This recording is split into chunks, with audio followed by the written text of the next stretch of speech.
All right. Sweet. Sounds good. Thanks, Gina.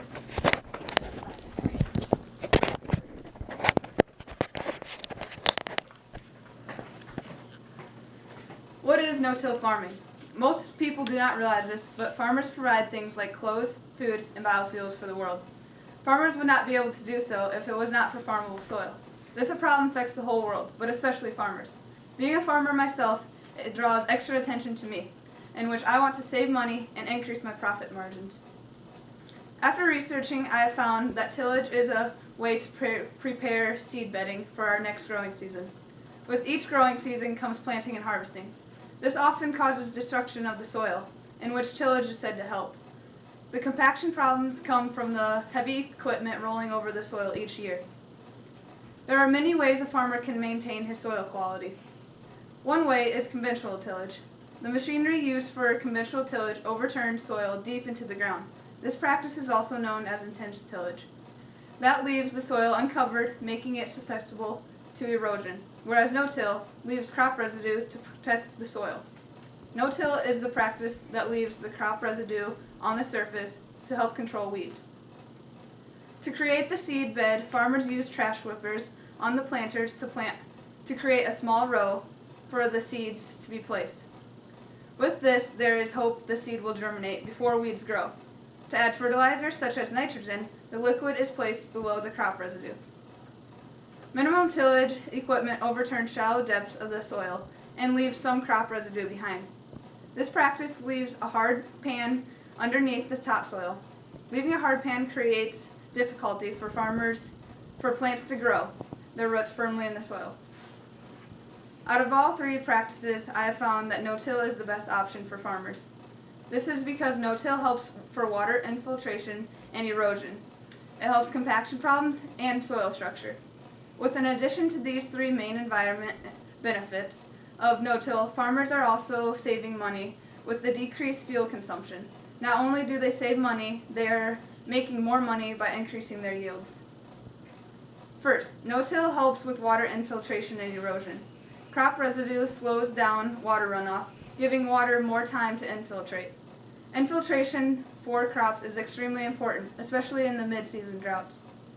Better water infiltration can lead to a high performance in the crops, in which deepens the farmer's pocketbook.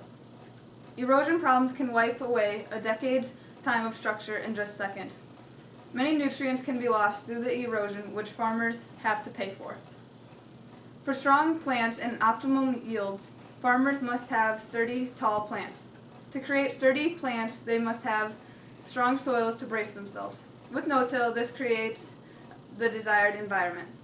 Water infiltration is increased in no-till because crop residue slows down the water runoff.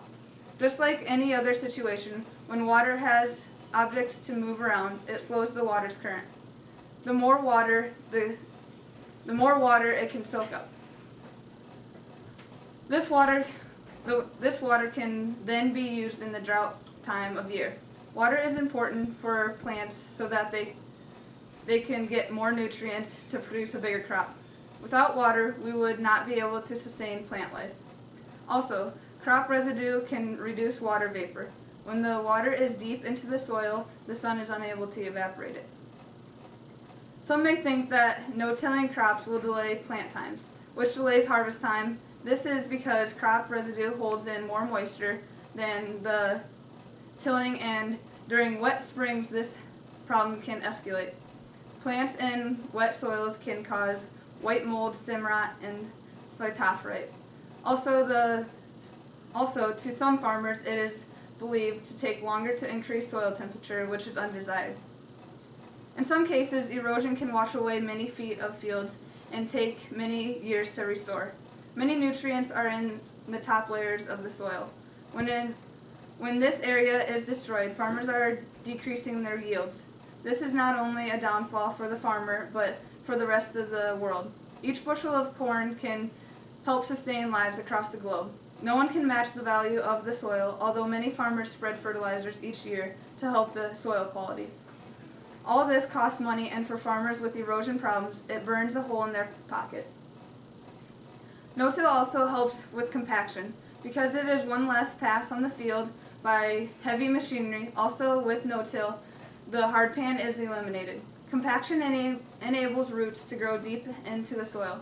The deeper the roots, the better the plant is. Strong systems help brace against storms that occur each growing season. Compaction is a problem for farmers today and very harmful to the soil. Compaction is soil compressed together from applied forces like tractors. Compaction can also be created by tillage equipment. Compaction lowers yields and is less money for the farmer. Compaction problems can be seen in many fields. For many years, farmers have tilled the soil. Another recent discovery is using cover crops for high traffic areas and fields to help break up the soil in a natural way. Cover crops are becoming more popular as no-till farmers increase. Cover crops are plants such as legumes, grasses, and radishes. These winter annual plants remaining fall season and early spring.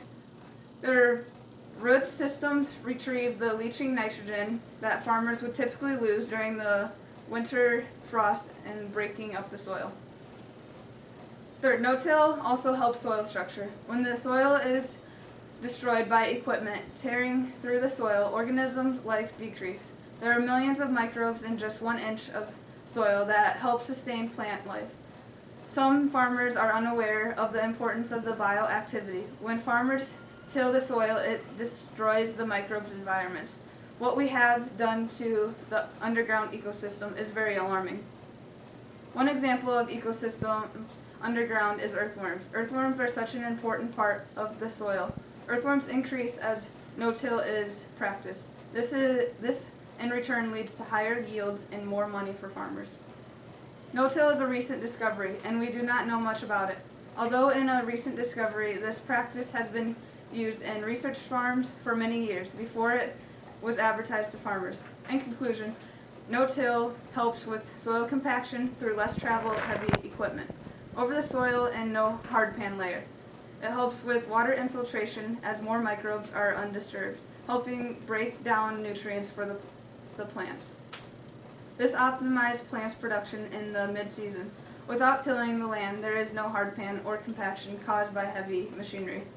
This allows more microbes to work throughout the soil, breaking down elements that plants can use as nutrients.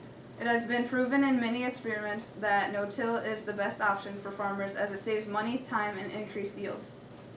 This no-till also aims for being more environmentally friendly, such as using less fossil fuels, reducing erosion, and creating less dry and wet cycles. The main reason for these are the crop residue protects the soil. No-till farming is a recent discovery that can help the ecosystem. As the world population increases, the amount of food the world needs also increases. This is why no-till is important for everyone to understand.